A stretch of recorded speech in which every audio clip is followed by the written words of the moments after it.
ప్రస్తుతం సీక్వెల్స్ యుగం నడుస్తుంది. పలు సినిమాలు ముందుగానే 1, 2, 3 భాగాలు ఉంటాయని ప్రకటించి తీస్తుంటే మరికొన్ని మాత్రం సినిమా సక్సెస్ తర్వాత మాత్రమే అనౌన్స్ చేస్తున్న పరిస్థితి కనిపిస్తుంది.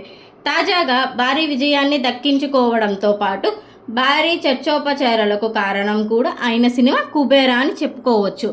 ఈ సినిమా కలెక్షన్ల పరంగా ఇప్పటికే 100 కోట్ల క్లబ్లో చేరిపోయి మరికొన్ని రికార్డులను చేరువవుతుంది. మరోవైపు అనేక రకాల చర్చలకు కూడా ఈ సినిమా విజయం దారితీసింది. ముఖ్యంగా మన టాలీవుడ్ దర్శకుడు శేఖర్ కమ్ముల కుబేరా సినిమాకు హీరోగా ధనుష్ను ఎంచుకోవడంలో ఆ సినిమా ప్రారంభానికన్నా ఇప్పుడు అత్యంత చర్చనీయాంశంగా మారింది. అంత బలమైన సబ్జెక్ట్ ఉన్న లోతైన నటనకు అవకాశం ఉన్న చిత్రంలో మన తెలుగు నటుల్లో ఎవరూ ఎందుకు హీరోగా చేయలేకపోయారు? లేదా శేఖర్ కమ్ముల చేయించలేదా? లేక అసలు ధనుష్ స్థాయిలో పూర్తి గ్లామర్ పాత్రలో నటించగల దమ్మున్న నటుడు టాలీవుడ్లోనే లేడా అంటూ సోషల్ మీడియా వేదికగా చర్చోపచర్యలు, వాదోపవాదాలు చోటు చేసుకున్నాయి.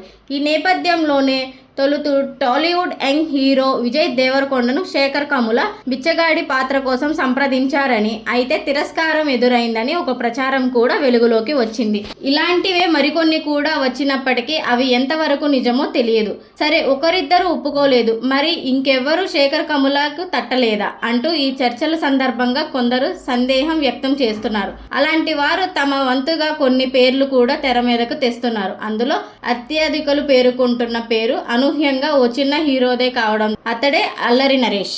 ప్రముఖ దివంగత దర్శకుడు ఈవీవి సత్యనారాయణ ఇద్దరు కుమారుల్లో ఒకడైన అల్లరి నరేష్ ఒకప్పుడు senior comedy hero Rajendra Prasad స్థానాన్ని భర్తీ చేశాడని కూడా భావించారు.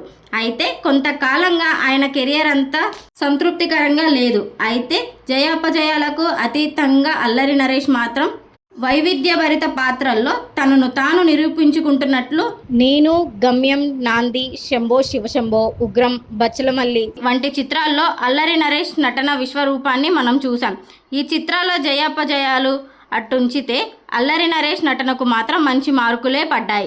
ఈ నేపథ్యంలో ధనుష్ను అడ్డం పెట్టుకుని తెలుగు హీరోలు నటనలకు తీసి పారేస్తారని ఎదుర్కొనే క్రమంలో అనేక మంది తెలుగు సినీ అభిమానులు అల్లరి నరేష్ను అస్త్రంగా మారాడు. అలాంటి వారిలో కొందరు మరో అడుగు ముందుకేసి కుబేరా 2 సినిమా తీయాలని, అందులో హీరోగా అల్లరి నరేష్ను ఎంచుకోవాలని సూచిస్తూ ఆ సినిమా కథ సైతం అందుకు అనువుగా ఉంటుందని ఊహాగానాలు చేస్తున్నారు.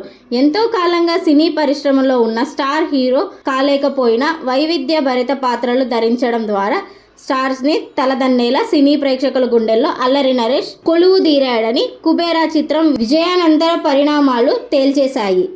ఇంకా ఇలాంటి మాస్ మరియు సినిమా అప్డేట్స్ కోసం మా ఛానల్ బన్నీ సినిమావర్స్ని సబ్స్క్రైబ్ చేయండి.